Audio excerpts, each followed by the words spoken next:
Welcome back to MCFC TV. Joining me this time is manager Dave Frecklington. Dave, defeat tonight after what I thought was a good performance. What are your thoughts? I couldn't ask any more off the players today. Going into such a big game for the club, you want to have everyone fit and available. Unfortunately, I don't want to make excuses, but obviously we had 5 key players out tonight. Obviously Craig King, Marcus Marshall, Craig Westcar, Brad Beatson, Cleveland Taylor, and then we lose Greg Tempest after 20 minutes. We have to play Hollinsworth at right back and move Bees to left back. And obviously as the game goes on, Jamie Jackson pulls up, Dwayne Wiley pulls up, and Yatesy gets sent off. So what started off to be a really good evening, going into the break 2-1 against a good side, ended up being a finishing the game with 9 men and being a frustrating loss. But in terms of what the players gave tonight, I thought they were excellent. And apart from Restart, I thought he was a difference over the 90 minutes what won Alfreton in the game, and up until his cameo in terms of his finishing, it was we gave a really good National North Conference team a good game. We've got to talk about the sending off. Obviously, you've not had a chance to watch it back yet yourself. What were your initial thoughts? Did you feel it was a red card, or do you feel Adam was harshly done to? It was an aggressive tackle. We've got Football League officials running the game tonight, and they see a different. It's different. It's just different in the Football League than it is in a Northern Premier or National North game. And for me, it's a kind of tackle that we see week in, week out, and obviously don't see that in the Football League anymore. So that's all I want to say on the matter. Right, yeah. We need to talk a bit about Saturday as well. We didn't get a chance to talk, but a big victory at Hyde United on 3G. It's one of the more difficult places to go in the league, I feel. You must be thrilled with the response to your lads after they did play against Baseford due to frozen pitch here. So for them to then not play for a while and come back and put in that performance, you must have been thrilled with them. Yeah, I was delighted with everybody concerned on Saturday. We changed the shape of style of play, without really working on it. We just adapted one or two things. King's been a marked man of late in the game that we've played, and they've doubled up on him. So, we moved Kingy and Chappie inside and played 3 strikers, and I thought it was excellent at Hyde. Probably threw a curveball in there, but for them to work out what was actually playing, and to get pegged back straight after half time was disappointing. But again, the resilience and the grit and the determination of the players, and to score a really good winner was a pleasing afternoon as well. Goal scorers back on the score sheet, and a much needed and a much deserved 3 points.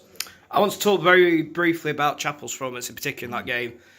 I wasn't at the game, sadly, but I've had people come up to me at today's game waxing lyrical about how well they thought he played. Yeah. Do you feel this is the resurgence of Chapel's career at Backlog, and he has a chance to now really, once he gets past his injury issues and gets back to play rate, he has a chance to put himself firmly in your mind come match days? First and foremost, Chappie was excellent on Saturday. 3G and 4G pitches, suit his game. Chappie's not been put on the transfer list because of his footballing ability. We have a budget to work to.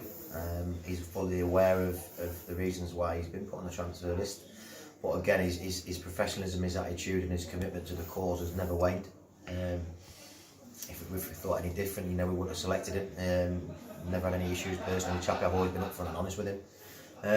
He's been well looked after by the football club financially, and it's one of those where it's a financial matter more than it is a playing matter.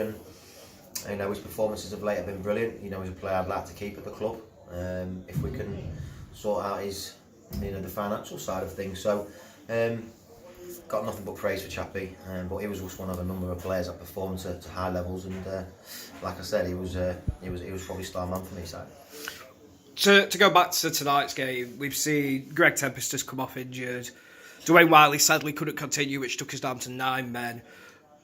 Are these injuries that are going to keep these two out for a long time, or are they injuries that will hopefully you'll be able to get Bugger to work on Thursday, or we could see them in Bowl Saturday?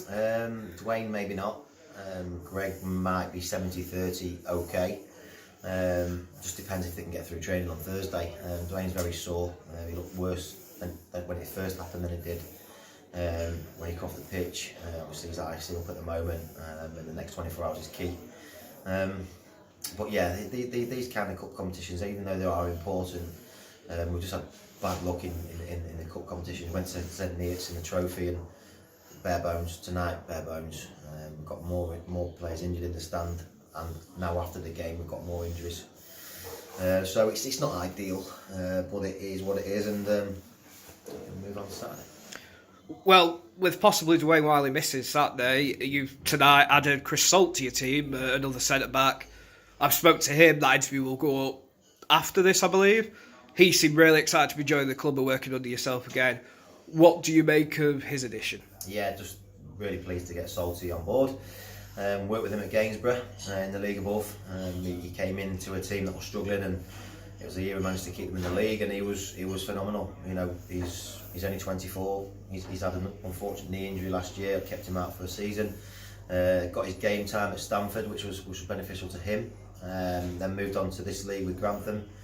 Change of manager. I thought it was time to pounce, and I want to thank Grantham for allowing it to happen, and looking forward to working with him again. He's a big lad. He's aggressive. He heads it for fun. Gets his body in, and is a winner. So he'll fit into this group, and it's changing him nice. I believe you've already got a list of players for the summer that you're interested in. Greg Tempest and Chris were both on that list. So to get them in early doors, is that something, have you always got that eye on and just thinking, if the opportunity arises, then I'm going to bring such and such in? Of course, yeah, of course. You know, we had a list of targets that we felt could improve the group. But you know, I need to really praise the team that we've got within the club already. You know, I think again it's well documented. So when we first came into the club, we were down in the bottom three. I think we actually hit rock bottom at the start of October. And that win on Saturday against Hyde, a team in and around us, pushed us back up into the top 8. So again, the players that are here, that have been here before I arrived, and those players that have been here for large periods of our time, deserve massive credit. So to add the players that we wanted to add to the group earlier than was expected, then it's a massive positive. And they're not guaranteed shirts; they've got to come and perform. And try and keep people out of the team. So it's important if you can get them players early and get embedded into the group and the beliefs and the way, the style of play that we've got, then it makes our summer a little bit more, focused on not having to worry about certain transfers. I've spoken to Johnny Margetts before this interview, so it's probably up now, and we've also done a print interview with him where he seems really excited to be at Matlock Town, coming through with 2 well-taken goals tonight, a fantastic penalty, and to beat his man to the front post to squeeze that in was particularly great to see. He seems to be enjoying his football here. Is he one that we could see you think about extending the loan, possibly, or is it something that's not entered your mind, you want to see how he performs? First and foremost, Johnny Margetts is an excellent player, a player that I've admired for a long time. I've been a Lincoln City supporter and being born and raised in the city, to seeing what he did at Lincoln for a short period of time and then get his move to Scunthorpe, and since then not really kicked on down to injuries.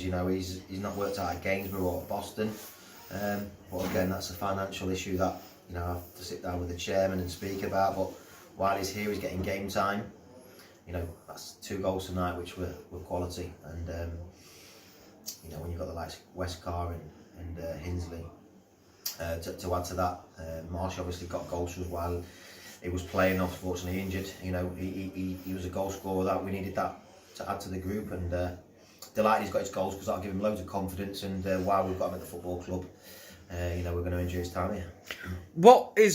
Speaking of Marshall, what is always particularly nice to see is players that aren't involved, whether it be down to injury or selection or whatever the case be, they always are down supporting the lads. Is that something you were keen to foster when you came into the club, to have a tight-knit group? Yeah, it's the way with me and Terry and Chris have always been. Without a tight-knit group, you're going to get nowhere. You can have all the quality in the world, but if they don't get on and they're not prepared to to work hard for each other, then you're not going to be successful. You know, I've worked with players before, and some just can't get to grips with it. Some players can, and the ones that can, then we'll keep. The ones that can't, then they'll be shown the door. And that's not being a threat, or they know our work and they've bought into that. And you can see from the rise up the pyramid, in the table that we've had this year, you know, goes with good quality players and a tight-knit dressing room, and you know, long may that continue. We've seen the club's fans cry out for youth to be given more of a chance prior to your appointment at the club. Tonight, you brought on Harry Woods and Nathan Clark, both young players who I thought came on and didn't look out of place. It's great to see, along with Ashton Hall having his trial at Leeds United. It's great to see youth coming through. Is that something you're keen to continue fostering? If they're good enough, they'll get opportunities. You know, if I'm being honest with you, if you had a full strength side tonight, they probably wouldn't have been involved. They'd have gone and played with the reserves.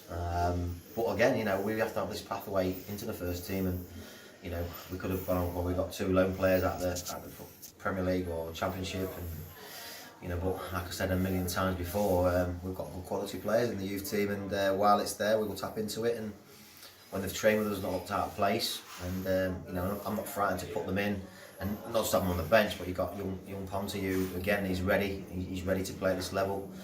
Unfortunately, he's got a top goalkeeper in roster to try and pull out the way, but they're bringing each other on, and like I said, you know, with a good, vibrant youth team and youth setup, you know, we'll tap into that as and when we can.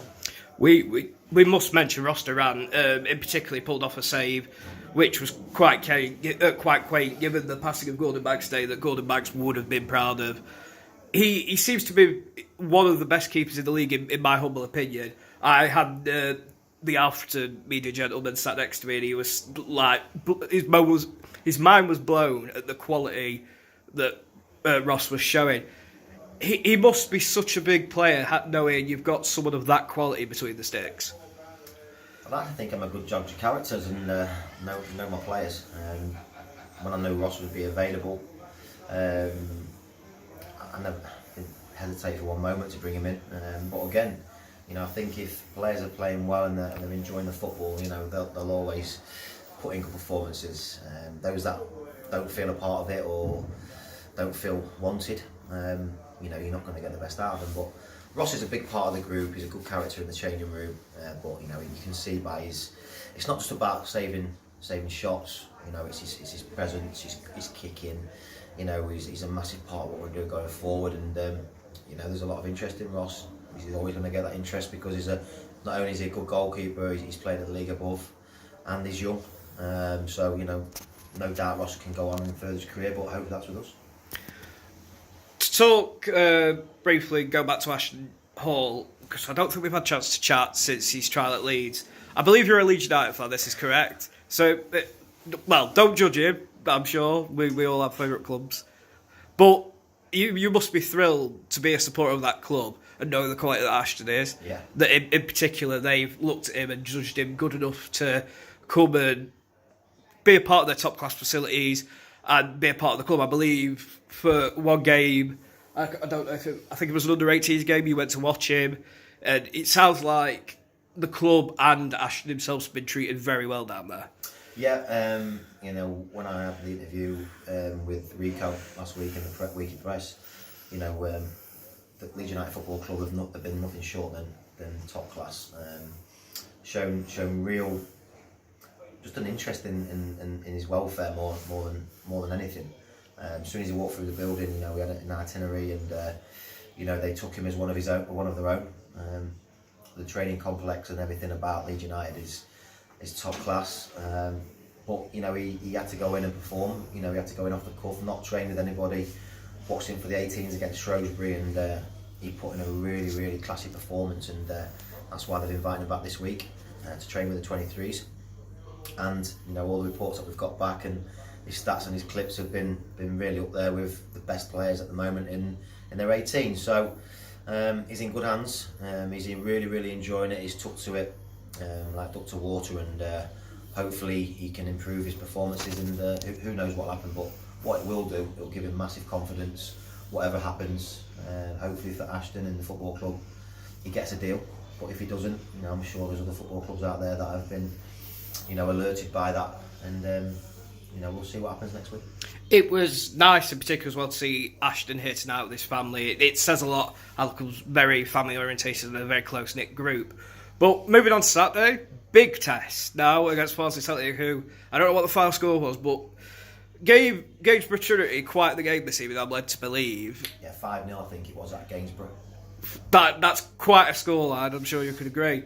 They'll come here now full of confidence. Going into Saturday, you've got a few players picking up knocks. Is it a case of seeing what you've got come Thursday, or is it a case of you've already got in your mind what you want to do? Again, we need to take stock. I need to speak to Mother tomorrow. Obviously, I'll get the phone calls off the players and see how their initial reaction is to obviously the impacts and the injuries tonight. Hopefully, Craig King, Brad Beach, and hopefully if he's well enough to train Thursday, we'll get obviously reports on Greg, Dwayne. Could be major doubts.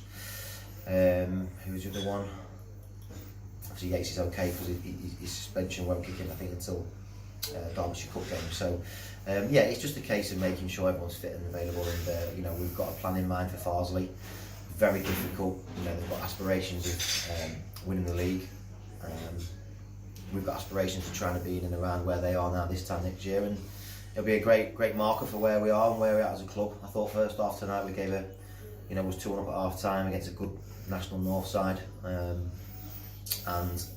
with a full strength team, I'd like to see us put a 90-minute shift in against that tonight. So gives us loads of confidence going forward, and like I said, your Farsleys, your Warringtons, your Nantwiches, your Scarboroughs, we've really kicked on this year, and we've been very competitive against those teams and confident going into the game.